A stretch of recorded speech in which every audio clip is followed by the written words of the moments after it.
Bonjour à tous, j'espère que vous allez tous très bien. Aujourd'hui, on se retrouve pour l'analyse de la première ronde de la B-Cup 3 2023. Donc, c'est un tournoi organisé par Kevin Bordy, Blitzstream, à l'eSpot de Paris. C'est un endroit où il y a plein d'ordinateurs pour pouvoir jouer. Et donc, au lieu de jouer sur échiquier, on joue sur ordinateur. Il y a 100 joueurs au départ.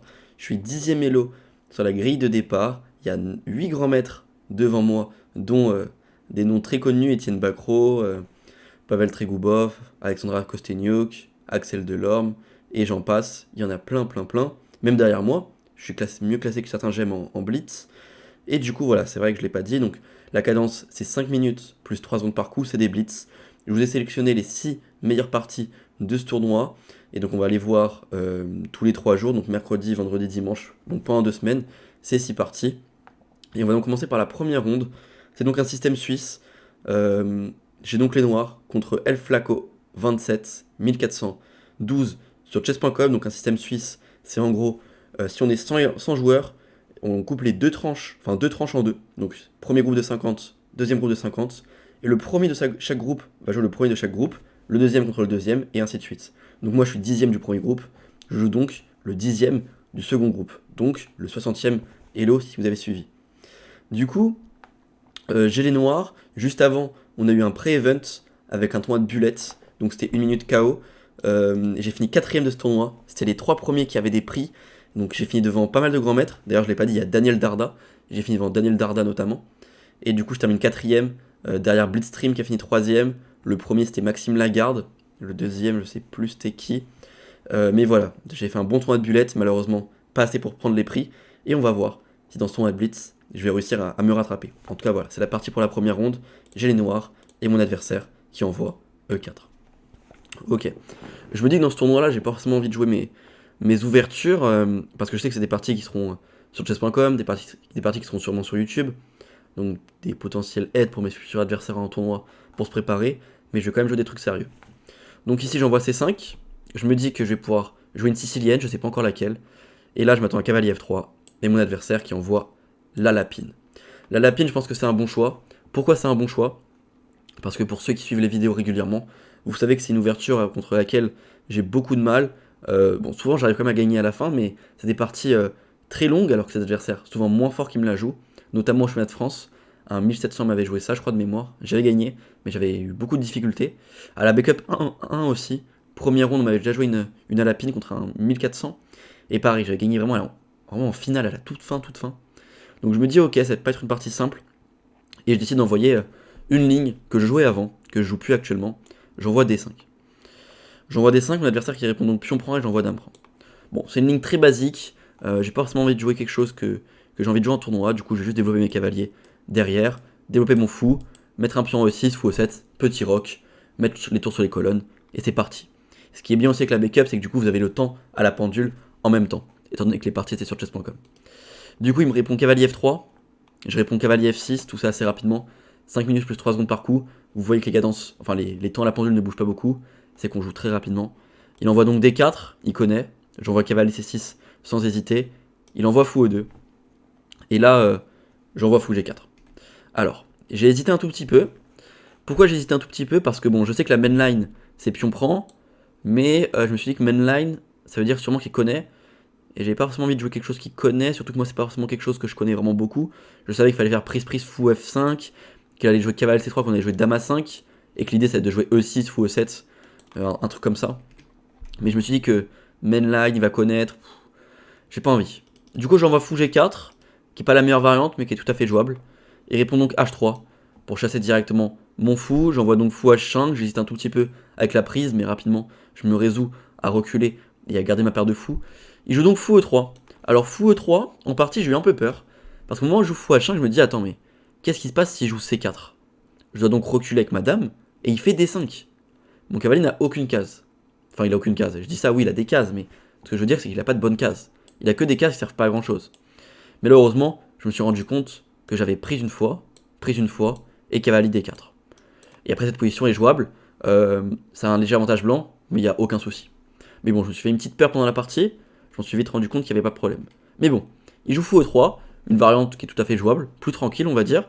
Je joue donc E6, je continue mon développement. Il joue petit roc, il prend pas directement le pion en C5, pourquoi? Parce qu'en fait, il va attendre que je bouge une fois mon fou pour ensuite prendre le pion, pour que je perde un temps. Donc petit roc fou E7, et maintenant il prend le pion. Bon, bien sûr, je peux pas reprendre directement le pion, à cause d'un problème tactique. Prise, prise, et je perds une pièce. Donc, le pion, pour l'instant, je le sacrifie. Je vais pouvoir le récupérer après. Ici, j'hésite un peu. Je ne sais pas forcément quoi jouer. J'hésitais entre plusieurs coups. J'hésitais entre Dame prend D1, qui est le meilleur coup, Tour prend D1, et Cavalier E4, pour venir attaquer ce pion en C5. Mais je me suis dit qu'il va jouer B4, et que je voyais pas trop comment je progressais. Sur A5 et notamment B5, et je commence vraiment à avoir un manque d'espace. Du coup, je me dis, Dame prend D1, Tour prend D1, Cavalier E4, ça m'a l'air pas incroyable. Et là, je me rappelais plus, mais c'est vrai que la bonne idée là-dessus, dans ce genre de position, c'est de jouer Cavalier D5 pour venir embêter ce fou en E3. L'idée, en fait, il a plusieurs coups. S'il il refuse l'échange, il vient en D4, c'est une erreur. Ici, j'ai déjà l'idée Cavalier F4. Attaque ce fou en E2. Il doit donc bouger son fou en E2, sûrement qu'il va peut-être aller en B5 pour me clouer. Et là, j'ai déjà Cavalier prend H3. Je récupère mon pion de moins. S'il reprend, je prends le cavalier. S'il reprend pas et qu'il bouge juste son roi, pareil, je prends le cavalier, il reprend, et je pourrai repartir quand je veux. Donc, fou D4 est une mauvaise idée. Ici, le bon plan pour les blancs sur cavalier D5, c'est de jouer B4, pour venir défendre leur pion, et il laisse cavalier prend. Bon, d'ailleurs, c'est pas ce que je vais potentiellement faire. Fou G6 ou fou F6. Fou F6, je crois, est mieux. On vient embêter directement la tour, avec des menaces de sacrifice, et là-dessus, il doit déjà jouer B5, et après B5, je vais pouvoir jouer cavalier CB4, encore une fois, pour venir jouer sur ce clouage. Et là, on remarque que les blancs commencent à avoir des pièces pas très bien placées. Je menace cavalier C2, je menace fou prend tour s'il bouge le pion. Les pions se défendent plus entre eux. Donc là, j'ai clairement réussi mon ouverture. Mais ça, je l'avais plus en tête. J'ai donc joué à 5 pour commencer. Pour enlever B4. Donc là, tous les points d'interrogation, tout ça que vous voyez, c'est parce qu'en fait, comme c'est une partie sur Chesscom, il y a des gens qui ont dû lancer l'analyse automatique. Et du coup, moi, je l'ai l'analyse automatique. Mais bon, c'est l'analyse Chesscom, c'est pas forcément très puissant. Du coup, bon, A5, c'est pas non plus un problème de le jouer. L'idée, c'est d'empêcher B4. Ici, il m'envoie cavalier D4. Il place son cavalier, ok. Je fais donc fou prend E2. Et là, donc, bien sûr, pas faire cavalier prend E2 à cause de dame prend D1, tour prend D1 et cavalier D5, encore une fois. Toujours la même chose. Avec l'idée sur fou D4, j'ai plus cavalier F4, mais je vais pouvoir jouer F6, E5. Ouais, cavalier D5, fou là, F6 et E5 pour venir récupérer ce pion. Donc, il fait plutôt dame prend E2, il développe ses pièces. Là-dessus, je fais donc fou prend C5, je récupère mon pion, et il fait donc tour D1. Il prend la colonne, il vient attaquer mettre une petite découverte à ma dame, faut que je fasse attention. Le meilleur coup était peut-être cavalier B5. J'y ai pensé pendant la partie, ça me paraissait compliqué pour moi, parce qu'en fait, j'ai une fourchette, une triple fourchette. Il menace vraiment de m'attaquer plusieurs pièces, donc si je fais petit roc, j'ai quand même le problème. Et donc là, le seul coup pour tout tenir, c'est dame E5. Attention à ne pas faire dame D7 parce qu'on perd la pièce. Et donc dame E5, ça me permet à la fois de défendre la case et de défendre mon fou. Parce que s'il prend mon fou, je vais prendre sa dame. Je le cloue au passage. Et donc là, il va devoir se développer. Par exemple, cavalier D2. Et je peux jouer petit roc. Bon, oui, les blancs ont un peu plus d'initiative, mais il n'y a pas mort d'homme. Du coup, tout va bien. Il fait donc tour D1. Je fais cavalier prend, j'ai plus trop le choix, je suis un peu cloué de partout. J'échange donc une paire de cavaliers. Il fait fou prend. Alors, pion prend, l'ordinateur préfère pion prend. Mais c'est vrai que humainement, c'est bizarre, parce qu'on se met un pion isolé tout seul. On a un mauvais fou derrière. Ça paraît pas logique du tout. Mais l'idée importante qu'il faut avoir, c'est cavalier C3 pour venir développer ce cavalier sur cette très forte case. Et derrière, il y a un vrai problème sur cette case B5, étant donné que j'ai joué A5. Donc soit pour une dame, soit pour un cavalier. Et étant donné qu'il a le cavalier en C3, il peut aussi préparer une poussée en D5. Donc ça, c'était l'idée à avoir. Bon, c'est pas facile. Il fait donc fou prend, qui est pas non plus dramatique. Je fais donc dame C6, parce qu'il y a encore un problème de découverte. Je fais donc dame C6. Il fait fou prend C5. Alors fou prend F6, c'est pas bon. Parce qu'en fait, je vais juste reprendre. Et l'idée que je vais avoir, c'est que je vais jouer tour G8. Et que je vais venir taper sur ce pion G2. Ici, imaginons qu'il joue par exemple cavalier D2 pour se développer. Il a déjà un problème, c'est que je vais jouer grand roc. Et rapidement, je vais pouvoir venir doubler les pièces sur la colonne G. S'il fait attention et qu'il joue tour D3 pour commencer, pour m'empêcher de faire grand roc, pas de problème, je fais tour G8 quand même. Menace mat, il fait donc G3 pour défendre. Et je peux déjà jouer roi E7. Roi E7, coup très logique en fait, parce que ok, mon roi ne peut plus faire grand roc. Petit roc, je peux plus, mais de toute façon, les cases étaient trop faibles, donc je vais me cacher derrière mes 3 pions, et je vais mettre une tour en D8, et mon roi n'a aucun problème, il est déjà centralisé pour la finale. Donc bien sûr il fait fou prend C5, je fais dame prend, et il fait cavalier D2, il se développe.